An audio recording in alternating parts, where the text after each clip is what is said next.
I almost didn't go. Engagement dinners have a way of feeling like small job interviews disguised as celebrations. People don't ask who you are, they ask what you do. And from there, the room decides where you sit in the invisible order of things. But Daniel insisted. "We'll eat, smile, leave early," he told me on the drive over. "My sister just wants everyone in one place before the wedding chaos starts."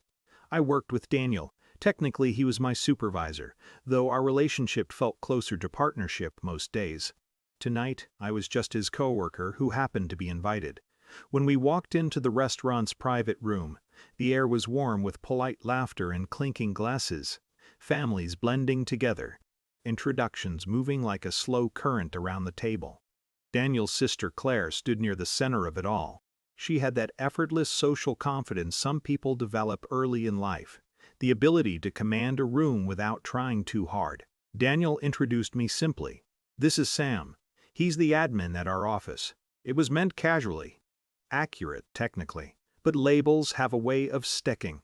Claire smiled with polite interest, the way people do when meeting someone they don't expect to remember later. "Oh, the admin," she said, not unkindly, just categorizing. Dinner moved along comfortably enough.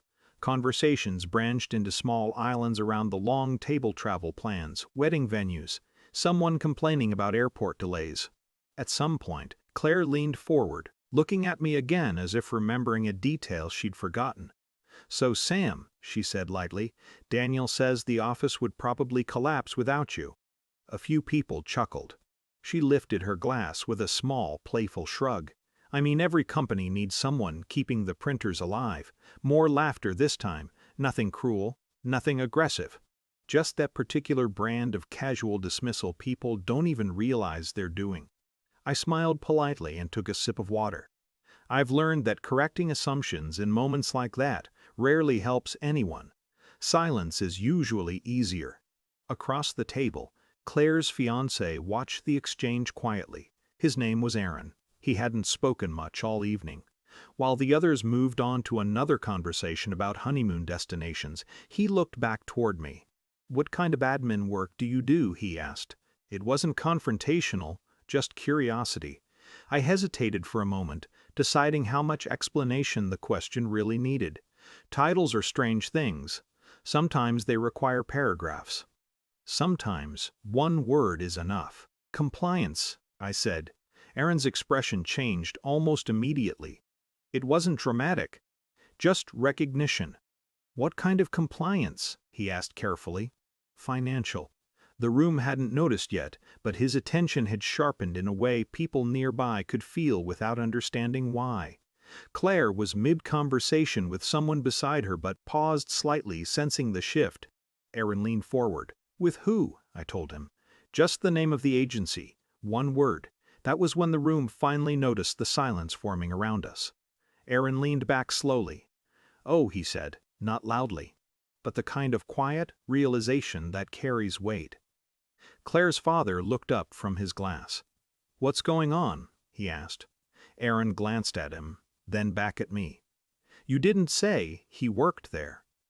Daniel looked mildly confused. "I said he's our admin." Aaron let out a small breath through his nose, the way people do when something unexpectedly clicks into place. "That's not really the full picture." Claire frowned slightly. "Wait," she said. "What does that mean?" Aaron turned toward her. "You know the investigations your firm has been dealing with lately?" Her parents were paying attention now. Claire nodded slowly. "Yeah? That office," Aaron said gently, nodding toward me, "is the one that oversees them." No one spoke for a moment. It wasn't dramatic. No gasps, no shock. Just the quiet recalibration that happens when a room realizes it misunderstood someone. Claire looked at me again. But this time, it was different. The joke about printers had evaporated somewhere in the silence. "Oh," she said softly. Her mother's expression shifted too. Not fear, exactly, just the sudden awareness that titles don't always mean what people assume they mean. Claire tried to recover the moment with a small laugh. "Well," she said a little awkwardly, "I guess that's more than printers." I shrugged lightly. "Printers are still part of the job. That got a small, relieved ripple of laughter around the table. The tension loosened, but it didn't disappear entirely, because the room now understood something it hadn't before. The word admin had been technically correct, but context changes everything. For the rest of the evening, the conversation moved carefully. Not stiff, just more aware. Claire was perfectly polite, warmer even. But there's a particular discomfort people feel when they realize they built a quick opinion about someone and spoke it out loud. No apology came, and none was needed. When dinner ended, Daniel and I stepped outside into the cool air. He looked sideways at me. "You could have told her earlier," he said. "I could have," I agreed, "but you didn't." I shook my head. People deserve to finish the assumptions they start. He laughed quietly at that. Inside the restaurant, the party continued. Voices rising again, the moment already fading into the background of the evening. But I knew something had shifted, not loudly, not dramatically, just enough. Sometimes vindication isn't about proving someone wrong. Sometimes it's just the quiet moment when the room realizes who you actually are.